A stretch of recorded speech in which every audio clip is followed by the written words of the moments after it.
This is the Poison Terminator podcast. My name is Carlo Diolan. There have been reports of the presence of toxic blue-green algae in lakes and rivers of Oregon, Illinois, and North Dakota.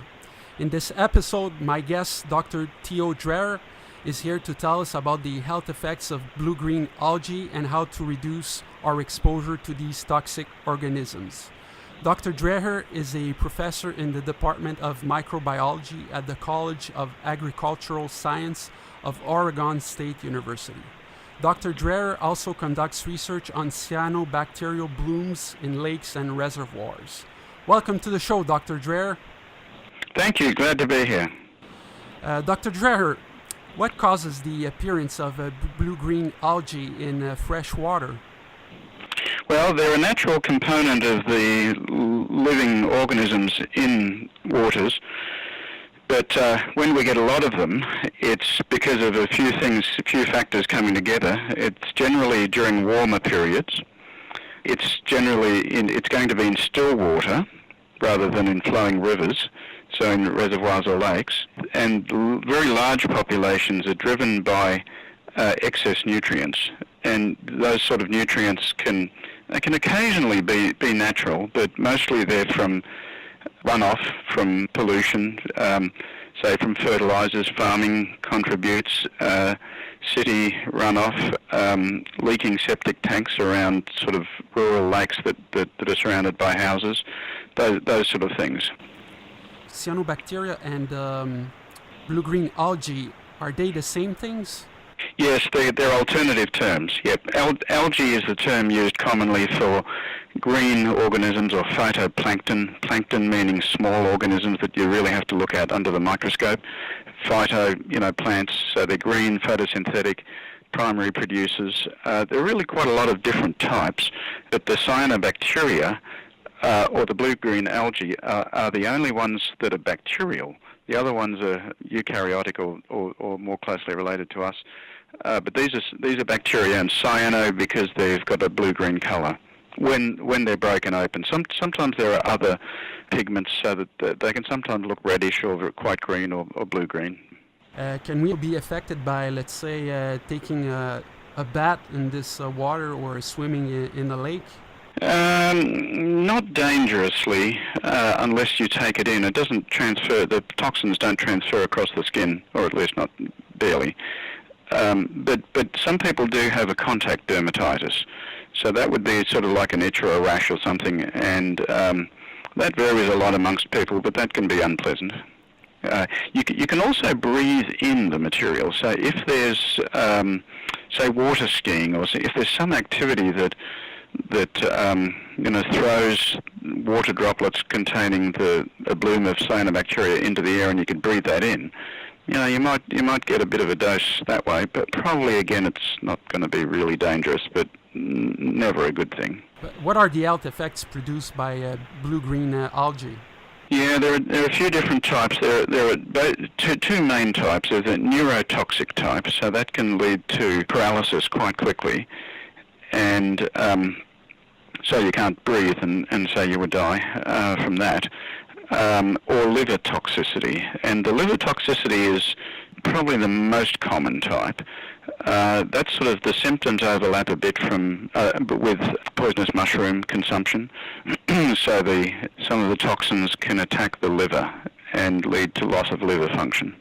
Are there people more susceptible to the effects of blue-green algae? Probably, although we don't know about that. There probably is a variation. What we do know is that children, because the ratio of the intake, the dose you would get to the body weight, of course, for all toxins is dangerous. It is an important factor, and so children being a small body weight, I mean, they probably don't drink as much, but let's say if they're swimming, probably, and young children aren't very skilled swimmers, they will tend to take on more water. So those are probably the circumstances that lead to differential effects. Is there an antidote for blue-green algae? No, we don't have an antidote. Do blue-green algae produce an odor in the water or cloudiness in the water? Yeah, actually, both. Turbidity, we call it, so turbid, so that the visibility through the water is impacted, a bit like it would be if you have a lot of turbulence and the wind would kick up sediment or soil and clay from the bottom. But it's because of all the material. But the other thing, the odour, that's another thing. Actually, the drinking water utilities historically have been most affected by complaints about the odour that can be associated, a taste taint or an odour, a bit unpleasant, a bit sort of musty, a bit like soil, that can be associated with water that has the blue-green algae. Now there are some other bacterial producers of similar odour compounds too, so it's not always the cyanobacteria, but it can be. So that's not at all dangerous. It's not known to have any negative health effects, but we are very sensitive to these odours. And so, as I say, and we cannot detect the toxins. We cannot sense that we're taking in toxins, but people are certainly very aware of drinking tainted water that's tainted with these odour compounds. Now, they're not a good predictor of the presence of toxin. So there's not a useful sort of connection between our very good ability to detect these odour compounds. Are there methods to remove blue-green algae from drinking water at home? At home? Boiling doesn't help. The toxins are inside the cells almost always. If the cell breaks, then they'll be released and be soluble in the water. So good ways to get rid of it is to filter away the cells. Now, if you were to do that camping, that probably would work, but then you've got the cells inside the filter, and probably ultimately they will break and release the toxins perhaps into the next batch of water that you filter if you've stored the filter for a little while. It's not something that you want to do without having some expert knowledge. The activated charcoal can remove the dissolved toxin. But normally the best way is for a treatment, water treatment plant for instance, would be to remove the cells first by filtration and get rid of them. And then if there's any toxin remaining, treat that with some means, and activated charcoal is a very commonly used one. Are water treatment facility well equipped to deal with the blue-green algae? Yeah, most are, but occasionally one's caught by surprise, like the city of Salem was. Is it safe to eat fish from contaminated lakes? Yeah, fish can take up toxins. It sort of depends whether they're plant eating or flesh eating to some degree. And the usual recommendation is that the fillet or the muscle is probably okay, but to throw away the viscera and everything else. But I wouldn't be recommending that people fish and consume fish when there's a bloom.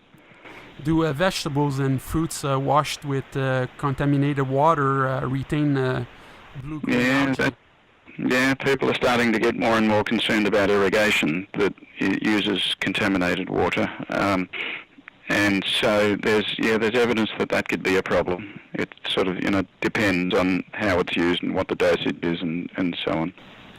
What advice would you give to people who are in a city that has water that is contaminated with blue-green algae? Well, I'd rely on the city water system to be on top of it and sort of figure out if if that is the case, if there's any reason to not trust the water utility. I don't think in the US we have a problem of that sort, because everybody's aware of it, and the cases, the no drinking cases in Salem and in Toledo were probably very cautious decisions. But, that's what you want to do when there's a possible risk. So I really don't think there's a need for people to switch to bottled water, unless that's the clear indication from the water utility. Yeah, there is one other thing, and you asked about fish, but shellfish can bioaccumulate. That is, they can take up toxins from when they're exposed to fairly low levels and accumulate it and increase the concentration. So that can be quite some source of concern. and it can happen at a distance. For instance, these blooms can be carried down rivers, sometimes for hundreds of miles. And if that happens over a longish period of time, but by the time the blooms have gone a couple of hundred miles, they're probably not very concentrated anymore, and therefore the toxin level isn't going to be so high. But a constant exposure can lead to bioaccumulation. So actually, shellfish, for instance, can have levels that are not good to consume, and that can happen along the coastline too. So these toxins can be carried from rivers, from a production point that's a lake or reservoir inland to the coast, and lead to contaminated shellfish along the coast. Can lakes with blue-green algae be rehabilitated? Oh yeah, yep. There's the Lake Erie is a fantastic example. In the several decades ago, it had heavy blooms, and measures were taken, such as to ban phosphate-containing detergents, to ban phosphate in, to regulate the use of lawn fertilizers along lakesides.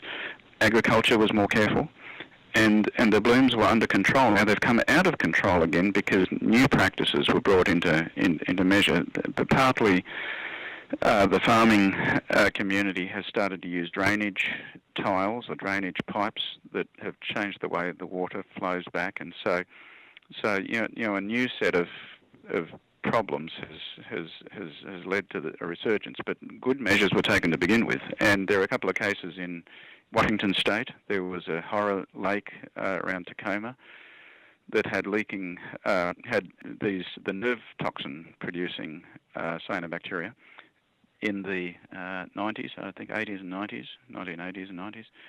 And most of the reason for the blooms was fertilizer from a golf course and leaky septic tanks, and those were cleaned up, and that horror lake really isn't a horror lake at all anymore. Why did you choose to do research on cyanobacterias? Because we were interested in the health of lakes and water bodies, and actually most of my career I've worked with viruses, and we were fascinated with the possibility that you could learn about how bacterial viruses regulate the populations of these cyanobacteria, and maybe in the future could be used perhaps to limit the growth of the blooms. Dr. Dreher, I want to thank you for joining us on the podcast today and showing us ways to protect ourselves from blue-green algae. Good, my pleasure. That's all for today. I'm the Poison Terminator. I will be back next week with another episode. Have a great day.